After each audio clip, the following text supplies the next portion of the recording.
mentioned yet today that I'm enjoying this blue sky? I feel I have, but I am enjoying the blue sky. So Year 6, welcome to today's reading lesson. We are continuing to read from where we read yesterday, so 2 chapters to look at today. Yesterday we started to hear from Via's perspective, and we're carrying on with that today. And we are looking at 2 chapters, and we are focusing on inferring information. Okay, easiest thing for me to do, get into the text, let's get on with it. Okay, so as I said, we are looking at inferring information. And this first chapter we're going to look at is called Seeing August. 3 questions. One of them is in red, which means that's the one that I want you to write down. The other 2 I just want you to have a think about, and then we'll discuss together, okay? So, one that we'll be thinking about. Why do you think Via likes staying with Grans so much?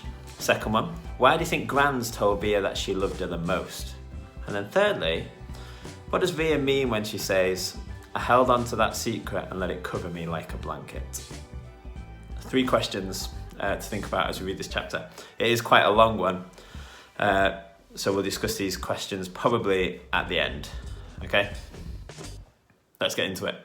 Seeing August.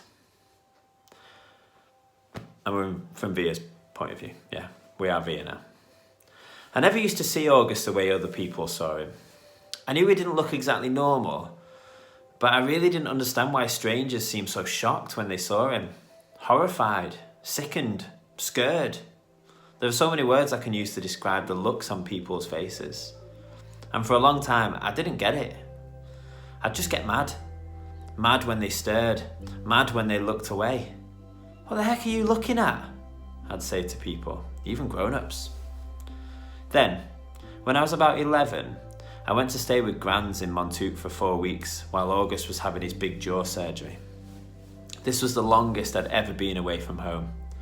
And I have to say, it was so amazing to be suddenly free of all that stuff that made me so mad. No one stared at Grans and me when we went to town to buy groceries. No one pointed at us. No one even noticed us. Grans was one of those grandmothers who do anything and everything for their grandkids. She'd run into the ocean if I asked her to, even if she had nice clothes on. She would let me play with her makeup and didn't mind if I used it all on her face to practice my face painting skills. She'd take me for ice cream even if we hadn't eaten dinner yet. She'd draw chalk horses on the sidewalk, the pavement, in front of her house. One night, while we were walking back from town, I told her that I wished I could live with her forever.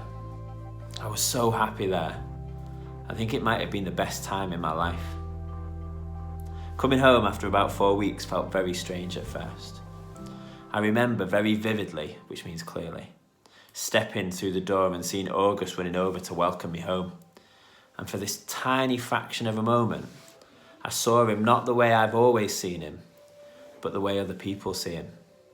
It was only a flash, an instant while he was hugging me, so happy that I was home. But it surprised me because I'd never seen him like that before. And I never felt what I was feeling before either. A feeling I hated myself for having the moment I had it. But as he was kissing me with all his heart, all I could see was the drool coming down his chin. And suddenly there I was, like all those other people who'd look or look away. Horrified, sickened, scared. Thankfully, that only lasted for a second. The moment I heard August laugh, his raspy little laugh, it was over. Everything was back the way it had been before. But it had opened a door for me. A little peephole. And on the other side of the peephole there were 2 Augusts. The one I saw blindly, and the one that other people saw. I think the only person in the world I could have told any of this to was Grans. But I didn't. It was too hard to explain over the phone. I thought maybe when she came for Thanksgiving, I'd tell her what I felt. But just 2 months after I'd stayed with her in Montauk, my beautiful Grans died. It was so completely out of the blue. Apparently, she had checked herself into the hospital because she'd been feeling nauseous, which means sick. Mum and I drove out to see her, but it's a 3-hour drive from where we live. And by the time we got to the hospital, Grans was gone. A heart attack, they told us. Just like that. It's so strange how one day you can be on this earth and the next day you're not. Where did she go? Will I really ever see her again? Or is that a fairy tale? You see movies and TV shows where people receive horrible news in hospitals, but for us, with all our many trips to the hospital with August, there'd always been good outcomes. What I remember the most from the day Grans died is Mum literally crumpling to the floor in slow, heaving sobs, holding her stomach like someone had just punched her. I've never ever seen Mum like that. Never heard sounds like that come out of her. Even through all of August's surgeries, Mum always put on a brave face. On my last day in Montu, Grans and I had watched the sunset on the beach. We had taken a blanket to sit on, but it had gotten chilly. So we wrapped it around us and cuddled and talked until there wasn't even a sliver of sun left over the ocean. And then Gran told me she had a secret to tell me. She loved me more than anybody else in the world. Even August? I had asked her. She smiled and stroked my hair, like she was thinking about what to say. I love Oggy very, very much, she said softly. I can still remember her Portuguese accent, which I'm not going to try and do. The way she rolled her R's. But he has many angels looking out for him already, Via. And I want you to know that you have me looking out for you. Okay? Manina Carita. I want you to know that you are number one for me. You are my... She looked out at the ocean and spread her hands out like she was trying to smooth out the waves. You are my everything. You understand me, Via? Tu es mio todo. I understood her. And I knew why she said it was a secret. Grandmothers aren't supposed to have their favourites. Everyone knows that. But after she died, I held on to that secret and let it cover me like a blanket. And that is the end of that first chapter. The second one we're going to read is a bit shorter. Really nice chapter, I think. So 3 questions. 2 of them we're going to discuss together. The third one you're going to write, well, the middle one you're going to write down. So why do you think Via likes staying with Gran so much? Well, she kind of tells us, doesn't she? She tells us that. She says that when she's at Gran's, nothing makes her mad because she's constantly mad when she's out with Oggy because people are stirring or looking away and it just makes her really mad.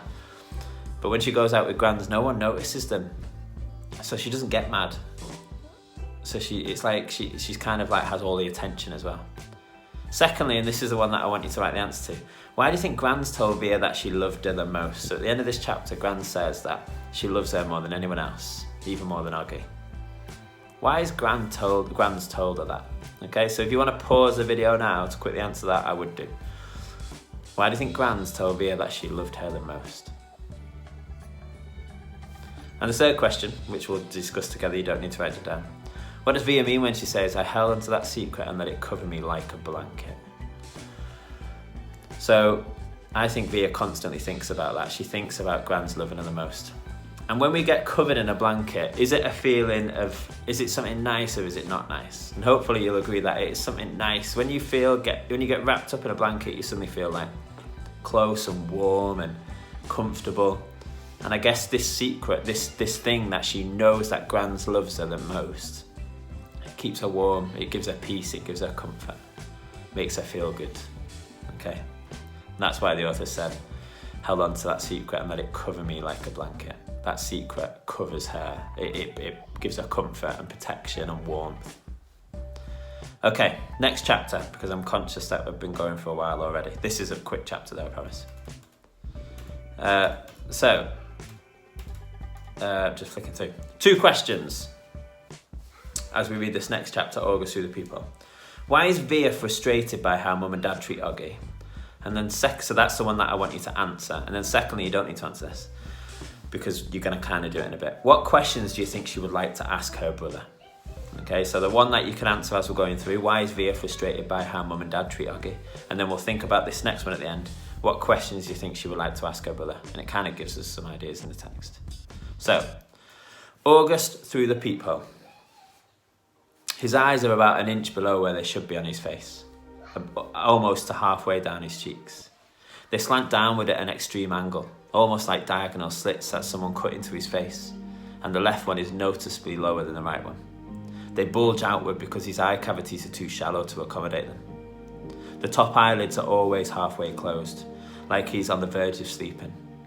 The lower eyelids sag so much they almost look like a piece of invisible string is pulling them downward. You can see the red part on the inside, like they're almost inside out. He doesn't have eyebrows or eyelashes. His nose is disproportionately big for his face and kind of fleshy. His head is pinched in on the sides where the ears should be, like someone used giant pliers and crushed the middle part of his face. He doesn't have cheekbones. There are deep creases running down both sides of his nose to his mouth, which gives him a waxy appearance. Sometimes people assume he's been burned in a fire. His features look like they've been melted, like the drippings on the side of a candle. Several surgeries to his lip have left a few scars around his mouth, the most noticeable one being a jagged gash running from the middle of his upper lip to his nose. His upper teeth are small and splay out. He has a severe overbite and an extremely undersized jawbone. He has a very small chin. When he was very little, before a piece of his hip bone was surgically implanted into his lower jaw, he really had no chin at all. His tongue would just hang out of his mouth with nothing underneath to block it. Thankfully, it's better now. He can eat, at least. When he was younger, he had a feeding tube, and he can talk, and he's learnt to keep his tongue inside his mouth, though that took him several years to master. He's also learnt to control the drool that used to run down his neck. These are considered miracles. When he was a baby, the doctors didn't think he'd live. He can hear too. Most kids born with these types of birth defects have problems with their middle ears that prevent them from hearing. But so far, August can hear well enough through his tiny cauliflower-shaped ears. The doctors think that eventually he'll need to wear hearing aids though. August hates the thought of this. He thinks the hearing aids will get noticed too much. I don't tell him that the hearing aids will be the least of his problems, of course, because I'm sure he knows this. Then again, I'm not really sure what August knows or doesn't know, what he understands and doesn't understand. Does August see how other people see him? Or has he gotten so good at pretending not to see that it doesn't bother him? Or does it bother him? When he looks in the mirror, does he see that Oggy mum and dad see? Or does he see the Oggy everyone else sees? Or is there another August he sees? Someone in his dreams behind the mishappened head and face? Sometimes when I looked at Gran's, I could see the pretty girl she used to be underneath the wrinkles. I could see the girl from Ipanema inside the old lady walk. Does August see himself as he might have looked without that single gene that caused the catastrophe of his face? I wish I could ask him this stuff. I wish he would tell me how he feels, but he used to be easier to read before the surgeries. You knew that when his eyes squinted, he was happy. When his mouth went straight, he was being mischievous. When his cheeks trembled, he was about to cry. He looks better now, no doubt about that. But the signs we used to gauge his moods are all gone. There are new ones, of course. Mum and Dad can read every single one of them. But I'm having trouble keeping up. And there's a part of me that doesn't want to keep trying. Why can't he just say what he's feeling like everybody else? He doesn't have a trachea tube in his mouth anymore that keeps him from talking. His jaw's not wired shut. He's 10 years old. He can use his words. But we circle around him like he's still the baby he used to be. We change plans, go to plan B, interrupt conversations, go back on promises depending on his moods, his whims, his needs. That was fine when he was little, but he needs to grow up now. We need to help him, make him grow up. Here's what I think. We've all spent so much time trying to make August think he's normal that he actually thinks he is normal. And the problem is, he's not. And that's the end of the chapter. Via speaking how she feels there. Quick question for you to think about. Does this make Via an unkind person? Does that chapter make you think that Via's unkind? I'm not going to tell you the answer to that. I want you to have a think about it. But does it make you think that Via is unkind? So, question that I want you to write down if you've not already. Why is Via frustrated by how Mum and Dad treat Oggy? So I want you to write a little answer for that. You can pause now and do that if you want. And then the second question is, what questions do you think she would like to ask her brother? Now that is actually our task for today. So there's kind of a ready, steady and a go. So ready, I want you to think of 3 questions that Via, if she could be completely honest, would ask Oggy, if you're fancying challenging yourself a bit more, think of 5 questions. And then the kind of extra challenge is, when you've written those 5 questions, answer one of them as if you're Oggy. So imagine that Via's asked in this question and then Oggy does an honest answer back. Okay?